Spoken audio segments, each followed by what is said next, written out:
الحمد لله وكفى وسلام على عباده الذين اصطفى أما بعد أعوذ بالله من الشيطان الرجيم بسم الله الرحمن الرحيم وإذا قيل لهم لا تفسدوا في الأرض قالوا إنما نحن مصلحون ألا إنهم هم المفسدون ولكن لا يشعرون وإذا قيل لهم آمنوا كما آمن الناس قالوا أنؤمن كما آمن السفهاء ألا إنهم هم السفهاء ولكن لا يعلمون وإذا لقوا الذين آمنوا قالوا آمنا وإذا خلوا إلى شياطينهم قالوا إنا معكم إنما نحن مستهزئون الله يستهزئ بهم ويمدهم في طغيانهم يعمهون أولئك الذين اشتروا الضلالة بالهدى فما ربحت تجارتهم وما كانوا مهتدين۔ اور جب ان سے کہا جاتا ہے کہ فساد مت کرو زمین میں تو کہتے ہیں ہم تو اصلاح کرنے والے ہیں۔ یاد رکھو بے شک یہی لوگ مفسد ہیں لیکن وہ اس کا شعور نہیں رکھتے۔ اور جب ان سے کہا جاتا ہے کہ تم بھی ایسا ہی ایمان لے آؤ جیسا ایمان لائے ہیں اور لوگ، تو کہتے ہیں کہ ہم ایمان لائیں گے جیسا ایمان لائے ہیں یہ بیوقوف۔ یاد رکھیے بے شک یہی ہیں بیوقوف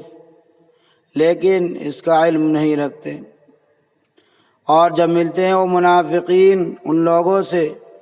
جو ایمان لائے ہیں تو کہتے ہیں ہم ایمان لائے ہیں، اور جب خلوت میں پہنچتے ہیں اپنے شریر سرداروں کے پاس تو کہتے ہیں کہ ہم بے شک تمہارے ساتھ ہیں، ہم تو صرف استہزاء کیا کرتے ہیں۔ اللہ تعالیٰ ہی استہزاء کر رہے ہیں ان کے ساتھ، اور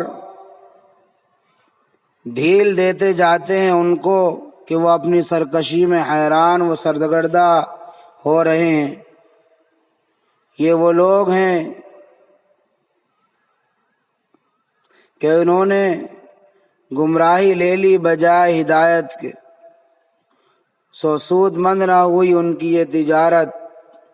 اور نہ تھے وہ ہدایت پانے والے۔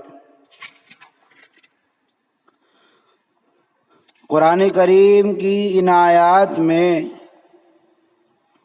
منافقین کی شرارتوں اور خباثتوں کا تذکرہ ہے۔ منافقین کئی طرح سے فساد پھیلاتے تھے، کبھی مسلمانوں کے پوشیدہ راز فاش کرتے اور کافروں تک پہنچاتے، کبھی کافروں کو مسلمانوں کے خلاف اکساتے اور مسلمانوں کی مخالفت آمادہ کرتے، اور کبھی کافروں کے اعتراضات و شبہات ضعیف الاعتقاد مسلمانوں کے سامنے نقل کرتے تاکہ وہ تذبذب اور دین اسلام سے متزلزل ہو جائیں۔ اس کے علاوہ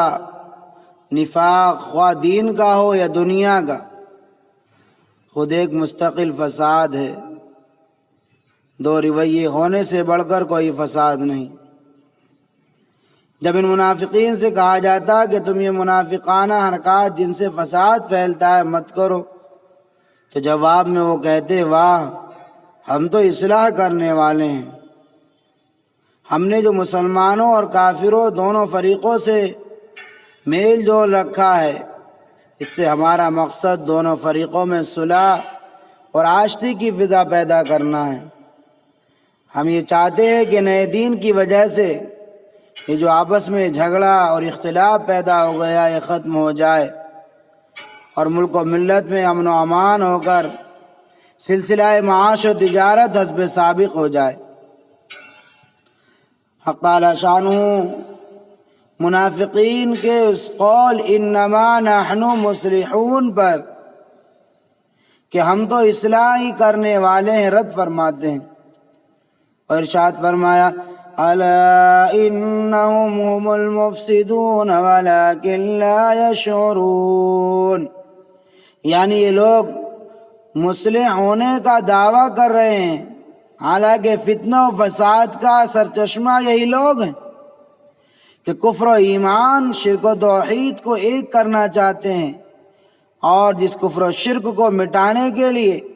حق تعالی شانہ نے نبی کریم صلی اللہ علیہ وسلم کو مبعوث فرمایا، یہ فتنہ پرداز پھر اسی فتنہ و فساد کو اپنی جگہ دوبارہ لانا چاہتے ہیں۔ ایک شرارت و خباثت تو منافقین کی یہ بیان ہوئی، ایک دوسری خباثت کا ذکر ہے۔ ارشاد ہوتا ہے اور جب ان لوگوں سے کہا جاتا ہے کہ تم بھی ایمان لے آؤ جیسا ایمان لائے ہیں اور لوگ، تو کہتے ہیں کہ ہم ایمان لائیں گے جیسا ایمان لائے ہیں، یہ بیوقوف۔ منافقین ایسی بے باکانہ گفتگو غریب عوام مسلمانوں کے روبرو کر گزرتے تھے، جن سے ان کو کچھ اندیشہ نہ تھا، لیکن باوجاہت اور صاحب اثر مسلمانوں کے سامنے تو وہی نفاق اور خوشامد اور چاپلوسی کی باتیں کرتے تھے۔ ان منافقین نے لفظ صفحاء سے صحابہ کرام رضی اللہ تعالی عنہ پر طنز کیا اور کہا معاذ اللہ ہم ان بیوقوفوں کی طرح ایمان لائیں جو اپنے دنیا کے نفع و نقصان کو بھی نہیں سوچتے۔ اور یہ اس وقت کے منافقین ہی نہیں بلکہ ہر زمانے کے گمراہوں کا یہی طریقہ رہا ہے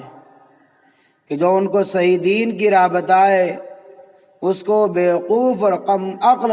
گردانتے ہیں۔ مگر قرآن کریم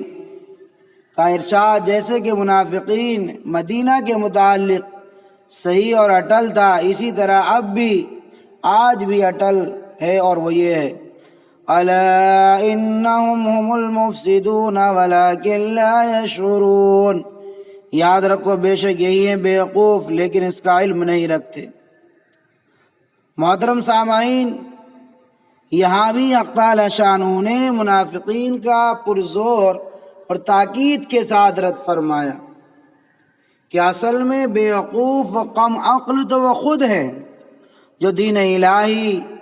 اور دین حق کو سچی طرح قبول کرنے والوں پر کم عقلی کا الزام لگا رہے ہیں، اور پھر منافقین کی جہالت اور نادانی کا یہ عالم کہ اپنی اس کھلی ہوئی حماقت کو سمجھ بھی نہیں سکتے۔ یہ آیت واضح ثبوت ہے اس بات کا کہ صحابہ کرام رضی اللہ تعالی عنہم اجمعین کا ایمان اس قدر کامل اور نفاق سے بالکل پاک اور خدا کے نزدیک ایسا مقبول اور پسندیدہ ہے کہ اسے منافقین کے سامنے بطور نمونہ پیش کیا گیا۔ نیز مومن اور مخلص جماعت کو بیوقوف کہنے والوں کو پرلے درجے کا احمق و بیوقوف قرار دیا گیا۔ محترم سامعین، تیسری خباثت جو منافقین کی ہے اس کو قرآن کریم نے بیان فرمایا وَإِذَا لَقُوا الَّذِينَ آمَنُوا قَالُوا آمَنَّا، اور جب منافقین ملتے ہیں ان لوگوں سے جو ایمان لائے تو کہتے ہیں ہم ایمان لے آئے ہیں۔ وَإِذَا خَلَوْا إِلَىٰ شَيَاطِينِهِمْ، اور جب یہ منافقین اپنے شیطانوں کے پاس تنہائی میں ہوتے ہیں تو کہتے ہیں ہم تمہارے ساتھ ہیں، ہم مسلمانوں سے تو استہزاء کرتے ہیں۔ تو یہاں شیاطین سے مراد سردار و رؤسائے یہود اور منافقین اور کفر و شرک کے لیڈر ہیں۔ شیطان کا لفظ عربی زبان میں بڑا وسیع مفہوم رکھتا ہے۔ ہر سرکش اور بھڑکانے اور گمراہ کرنے والے کو شیطان کہتے ہیں۔ آگے منافقین کی اس احمقانہ بات کا جواب دیا جاتا ہے، اللہ یستہزئ بہم ویمدہم فی طغیانہم یعمہون، یعنی یہ منافقین بے شعور سمجھتے ہیں کہ ہم دو رخی برت کر مسلمانوں سے استہزاء کرتے ہیں اور ان کو بیوقوف بنا رہے ہیں، حالانکہ در حقیقت وہ خود بیوقوف بن رہے ہیں، اور اللہ تعالیٰ نے ان کو ڈھیل دے کر خود انہی کے ساتھ استہزاء کا سامان کر دیا کہ جب اپنی شرارت اور کفر میں خوب کامل ہو جائیں اور جرم سنگین ہو جائے، اس وقت پھر دفعتاً پکڑ لیے جائیں، چونکہ یہ معاملہ اللہ تعالیٰ کی طرف سے ان منافقین کی استہزاء کے مقابلے میں تھا، اس لیے اس کو بھی استہزاء کہہ دیا گیا۔ آخر میں ان منافقین کے بارے میں فرمایا، اولئک الذین اشتروا الضلالۃ بالہدی فما ربحت تجارتهم وما كانوا مہتدین، یعنی ان منافقین کو تجارت کا سلیقہ بھی نہ ہوا کہ ہدایت جیسی اچھی چیز چھوڑ دی اور گمراہی جیسی بری چیز خرید لی۔ منافقین اکثر چونکہ کاروباری اور تجارتی لوگ تھے، اس لیے ان کو تجارت کی تمثیل سے سمجھایا گیا کہ ان لوگوں کو تجارت اور سوداگری کا سلیقہ بھی نہ آیا۔ دعا کیجئے کہ اللہ تعالی ہم کو دین کی صحیح فہم اور سمجھ عطا فرمائے تاکہ ہم حق و باطل اور نیک و بد میں تمیز کر سکیں اور حق کو اختیار کر لیں، باطل سے گریز کریں۔ اس دنیا کی زندگی میں ہم کو آخرت کی تجارت اور کمائی کی توفیق عطا فرما اور دین کو کھو کر دنیا کے کمانے سے کامل طور پر بچا۔ یا اللہ، آج جو منافقین ہمارے ملک میں یا عالم اسلام میں گھسے ہوئے ہیں، ان کی چال بازیوں سے مسلمانوں کی حفاظت فرما اور امت مسلمہ کو صراط مستقیم پر قائم رہنے کی توفیق دائمی عطا فرما۔ آمین، وآخر دعوانا الحمدللہ رب العالمین۔